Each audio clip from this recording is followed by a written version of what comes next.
Hello viewers, welcome back to our YouTube channel. आज की video lecture में हम देखेंगे फार्माकोग्नोसी का चैप्टर नंबर 2 और इसको हम पूरा इसी वीडियो में कंप्लीट करेंगे, पूरा चैप्टर नंबर 2 को। तो आपको वीडियो जो है वो बहुत ध्यान से देखनी है।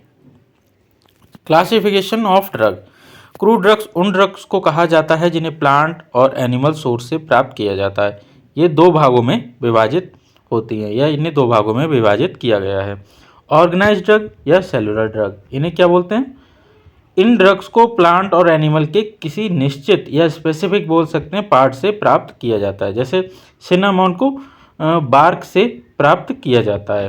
ठीक है, अब हम नंबर बी देखते हैं, अनऑर्गेनाइज्ड ड्रग या असेलुलर ड्रग्स।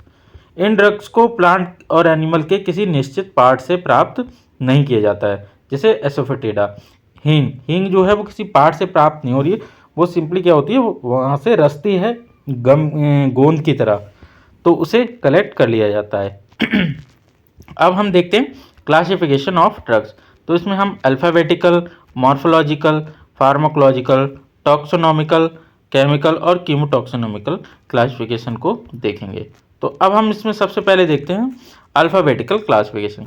इस क्लासिफिकेशन के अंदर ड्रग्स को समान अक्षर के से लिखी जाती हैं और उन्हें एक ग्रुप में रखा जाता है। यहाँ पे GROUP ग्रुप में रखा जाता है। पी लिखना भूल गया हूँ, तो आप लिख लेना, ग्रुप में रखा जाता है।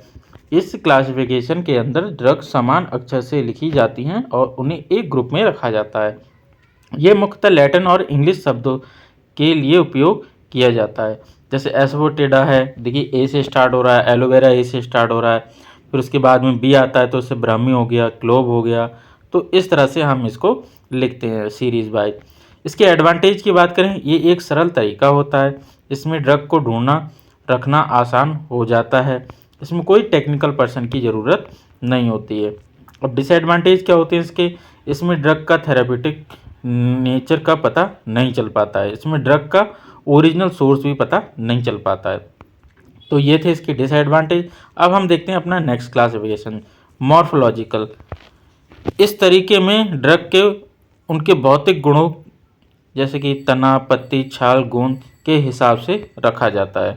तो ये क्या है अब इसके एडवांटेज की बात करें, ये तरीका ड्रग को प्रैक्टिकल स्टडी के लिए बहुत उपयोगी है, क्योंकि उसमें पता चलता रहता है कि ड्रग की देखने में ड्रग कैसी है, ठीक है, और वो क्या गोंद है या पत्ता है या तना है, क्या है। तो ये चीज़ इससे पता चलती रहती है। डिसएडवांटेज की बात करें, इस तरीके से ड्रग के बायोलॉजिकल सोर्स, उसके केमिकल कॉन्स्टिट्यूएंट का पता फिर भी नहीं चल पाता है। तो ये इसका एक डिसएडवांटेज है। एग्जाम्पल ऑफ मॉर्फोलॉजिकल क्लासिफिकेशन, जैसे लीव्स है, तो वो सेना जो है वो लीव से प्राप्त की जाती है। जैसे सिनामोन, अर्जुन है, तो इसको किससे प्राप्त करते हैं? बार्क से। बार्क को शायद छाल बोलते हैं, आप एक बार सर्च करना, मैं कंफ्यूज हूँ इस चीज़ को लेकर। और गिलोय अश्वगंधा, इसको स्टेम, हाँ ठीक है, बार्क को छाल बोलते हैं और स्टेम जो होती है वो तना होता है या ये डाली जिसे बोलते हैं, ठीक है, लकड़ी। तो ये इसके एग्जाम्पल थे।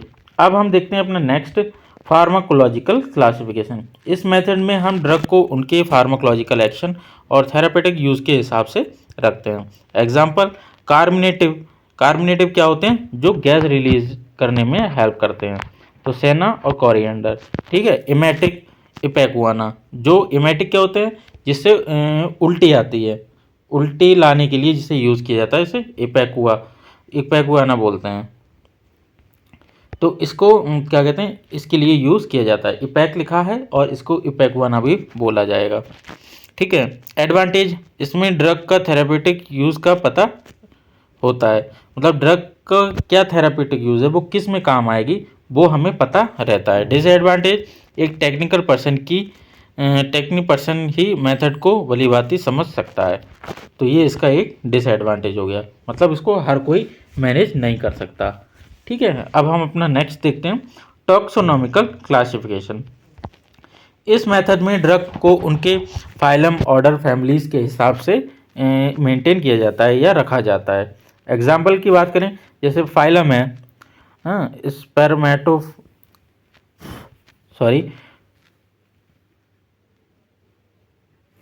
फाइलम है, स्पर्मेटोफोरा फैट होता है, ऑर्डर रोज, फैमिली लेगुमिनेसी। तो इस तरह से हम इनका देखते हैं। जैसे ऑर्डर की बात करें तो यहाँ पे क्या होता है, जैसे गुलाब होता है उससे खुशबू आती है। फाइलम भी होता है कुछ, तो उसको ये क्या स्पर्मेटो है, ये एक क्रूड ड्रग होती है, तो उसको फाइलम की कैटेगरी में रखा जाता है। फैमिली को देखते हैं तो लेगुमिनेसी। ठीक है।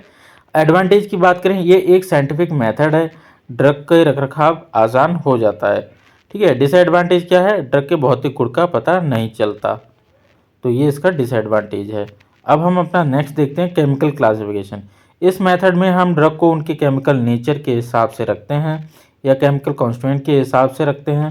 ठीक है। जैसे एल्कलॉइड है, धतूरा, विनका। ग्लाइकोसाइड किस में है, डिजिटलिस में है, सेन्ना में है। वॉलेटाइल ऑयल किस में है, क्लोव में है, सिनामॉन में है। तो ये इसके एग्जाम्पल हो गए। एडवांटेज की बात करें, इसमें ड्रग का केमिकल नेचर पता होता है, इसमें ड्रग के केमिकल कॉन्स्टिट्यूएंट का पता होता है। डिसएडवांटेज की बात करें, ये क्वालिफाइड टेक्निकल पर्सन ही इसे मैनेज कर सकता है। तो ये थे इसके डिसएडवांटेज। अब हम देखते हैं हमारा कीमोटॉक्सोनॉमिकल क्लासिफिकेशन। इस मेथड के अंदर हम ड्रग को उनके केमिकल नेचर और टॉक्सोनॉमिकल नेचर के हिसाब से रखते हैं। ये क्या, और हम बात करें इसके एडवांटेज की, तो ये केमिकल नेचर और ड्रग के बायोसिंथेटिक संबंध को दर्शाता है। ठीक है। और डिसएडवांटेज की बात करें, ये समझने में जटिल होते हैं, मतलब कठिन होते हैं, तथा एक क्वालिफाइड ट्रेन पर्सन की आवश्यकता होती है इनको मैनेज करने के लिए। तो ये थे हमारे इसके क्लासिफिकेशन। तो हमारा सेकंड चैप्टर भी यहाँ पर कंप्लीट होता है फार्माकोग्नोसी का। अब आप इसको पढ़िए, अपने नोट्स प्रिपेयर कीजिए। मिलते हैं नेक्स्ट वीडियो में, तब तक के लिए टेक केयर, बाय।